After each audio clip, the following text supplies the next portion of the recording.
हाँ तो प्यारे छात्र छात्राओं, भाई मेहनत से जी नहीं चुराना है, क्योंकि जीत के खातिर बस जुनून चाहिए। जीत के खातिर बस जुनून चाहिए, जिसमें उबाल हो ऐसा खून चाहिए। जिसमें उबाल हो ऐसा खून चाहिए। यह आसमां भी आएगा जमीन पर, आसमां भी आएगा जमीन पर, बस इरादों में ऐसा जुनून चाहिए। हाँ तो भाई अब आप समझ गए होंगे कि मेहनत से ही हमें सफलता मिलने वाली है ना। फिर आगे चलते हैं कि आज का हमारा टॉपिक क्या है। सो आप देखिए, आज हम 11वें अध्याय में प्रवेश कर रहे हैं।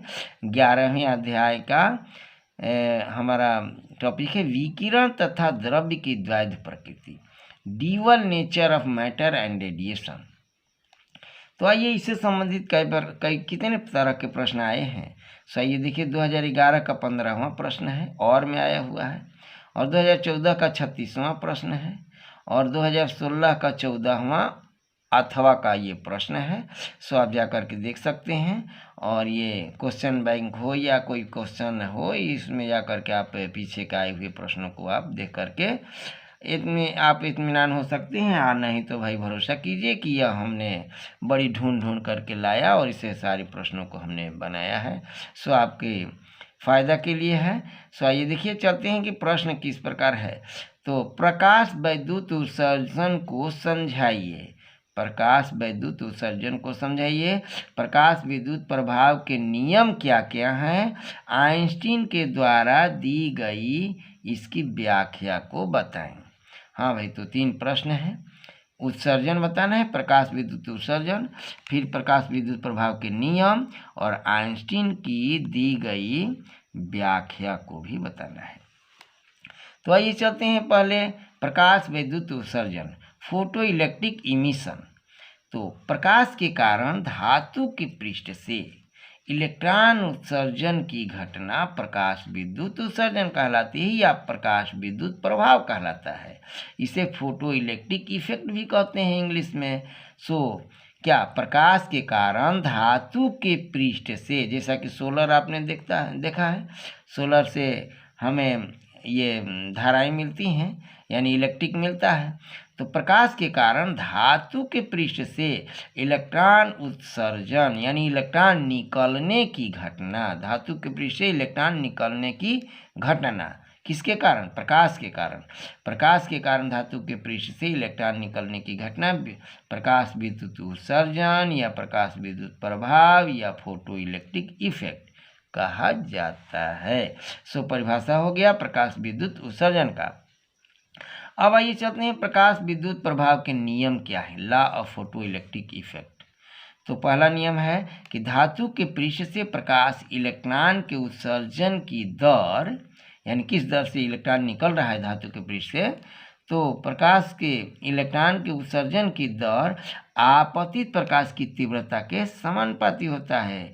यानी तीव्रता जैसी होगी, ज़्यादा तीव्र होगा तो ज़्यादा इलेक्ट्रॉन निकलेंगे, कम तेज रहेगा धूप तो कम निकलेंगे। इस तरह से प्रकाश की तीव्रता के समानुपाती होता है। दूसरा है उत्सर्जित प्रकाश इलेक्ट्रॉन की अधिकतम गतिज ऊर्जा आपतित प्रकाश की तीव्रता पर निर्भर नहीं करती, है ना। यानी उत्सर्जित प्रकाश इलेक्ट्रॉन की अधिकतम ऊर्जा जो होती है वो प्रकाश की तीव्रता पर निर्भर नहीं करती। आइए तीसरा है प्रकाश इलेक्ट्रॉन की महत्तम गतिज ऊर्जा प्रकाश की आवृत्ति के समानुपाती होती है। यानी पहला हमने कहा कि धातु के पृष्ठ से इलेक्ट्रॉन जो निकलता है वो प्रकाश की तीव्रता के समानुपाती है। दूसरा हमने बताया कि इलेक्ट्रॉन की गतिज ऊर्जा तीव्रता पर निर्भर नहीं करती, वो आवृत्ति के समानुपाती होती है। जो तीसरा में दिया गया, दूसरा में दिया कि तीव्रता पर निर्भर नहीं करती गतिज ऊर्जा, और यहाँ दिया गया तीसरा में कि गतिज ऊर्जा इलेक्ट्रॉन की आवृत्ति के समानुपाती होता है ना। इलेक्ट्रॉनों की महत्तम गतिज ऊर्जा प्रकाश की आवृत्ति के समानुपाती होता है। चौथा है कि यदि आपतित प्रकाश की आवृत्ति एक न्यूनतम मान, जिसे हम देहली आवृत्ति कहते हैं, से अधिक होना चाहिए भाई, अधिक नहीं होगा तो प्रकाश निकलेगा ही नहीं।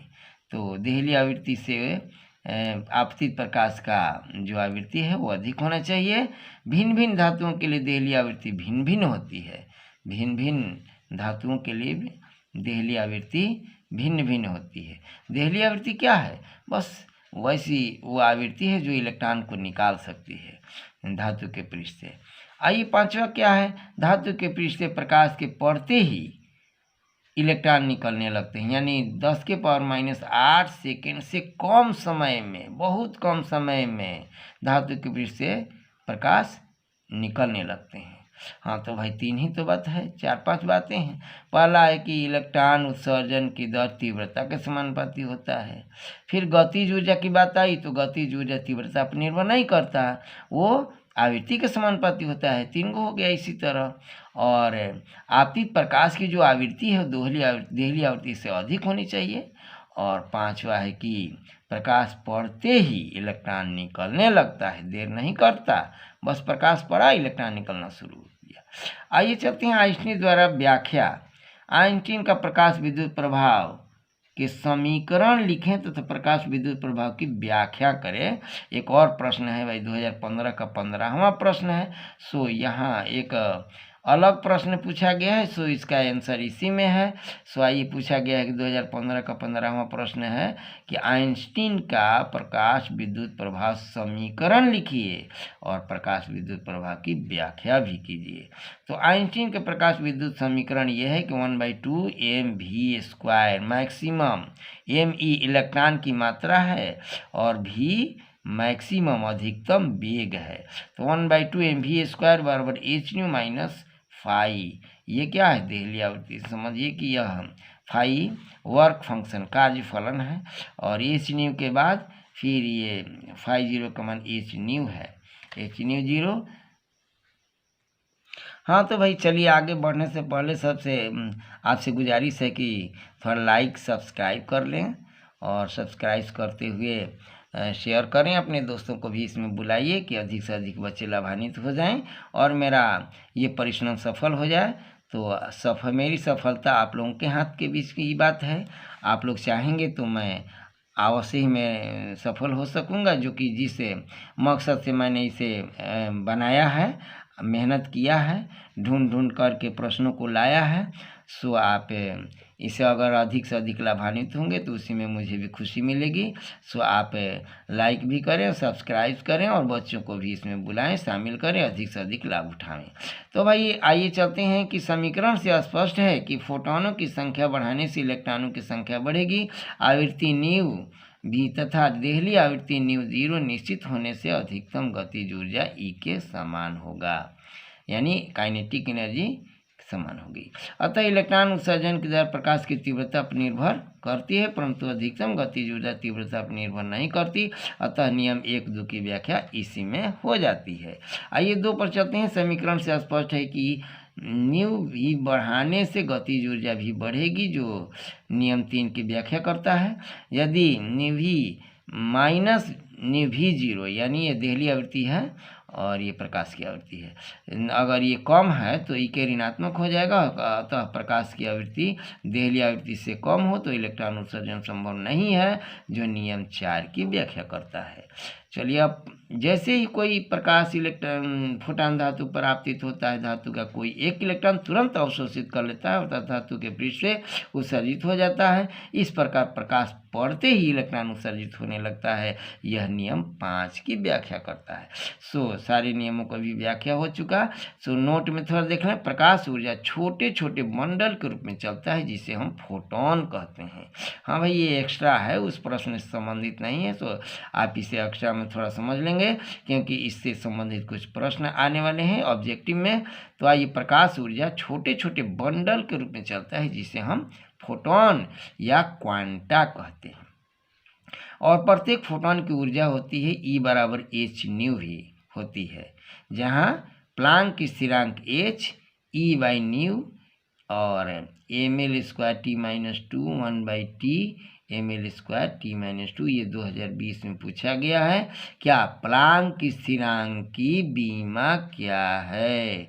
2020 में ऑब्जेक्टिव प्रश्न पूछे गए हैं। सो आप जा करके देख सकते हैं कि 2020 में प्लांक की स्थिरांक की बीमा पूछा गया है। सो हमने यहाँ बीमा निकाल करके रख दिया है। और E बराबर h nu h c by lambda, lambda तरंग दैर्ध्य है। सो भाई इसमें भी आपको पूछा गया है, 2019 का प्रश्न है कि E बराबर एच सी बाई लैम्डा ये क्या है, किस मान में है। सो आप जा करके 2019 के ऑब्जेक्टिव प्रश्नों में आप इसे ढूंढ सकते हैं कि प्रश्न कैसा पूछा गया है। तो आइए, फोटोन का विराम द्रव्यमान शून्य होता है, 2021 में पूछ दिया गया ऑब्जेक्टिव प्रश्न। सो आइए, ऑब्जेक्टिव प्रश्न 2021 में कैसे पूछा गया कि फोटोन का विराम द्रव्यमान होता है, क्या होता है, शून्य होता है, 1 होता है, 10 होता है, 20 होता है, कुछ भी होता है। सो आप जा करके प्रश्नों का 2021 के ऑब्जेक्टिव प्रश्न में आप इसे ढूंढ सकते हैं। सो वहाँ इसमें से प्रश्न किया गया है कि फोटोन के विराम द्रव्यमान क्या होता है। तो भाई आपको याद रखना है कि फोटोन का विराम द्रव्यमान शून्य होता है। आइए चलते हैं 2013 का तीसरा प्रश्न। तापायनिक उत्सर्जन की प्रक्रिया सिर्फ सतह पर क्यों घटती है। ये 2011 का तीसरा प्रश्न है। सो 2 अंक के इसमें होंगे। तो तापायनिक उत्सर्जन की प्रक्रिया सिर्फ सतह पर ही क्यों घटती है। तो प्रकाश उत्सर्जन की घटना सिर्फ धातु की सतह पर ही होती है। प्रकाश उत्सर्जन की घटना सिर्फ धातु सतह पर घटती है, क्योंकि धातुओं के पास मुक्त इलेक्ट्रॉन होते हैं, धातु के पास फ्री इलेक्ट्रॉन होते हैं। भाई ये नाभिक से बंधे हुए नहीं रहते, घूम सकते हैं, चल फिर सकते हैं। तो ये मुक्त इलेक्ट्रॉन धातुओं में होते हैं जो कि ऊष्मा पाकर सतह से बाहर निकलने लगते हैं। नाभिक से तो ये बंधे रहते नहीं हैं, ये मुक्त रहते हैं, इसलिए थोड़ी सी ऊष्मा मिलने के बाद ये तुरंत निकल कर भागने लगते हैं, इधर उधर दौड़ने लगते हैं।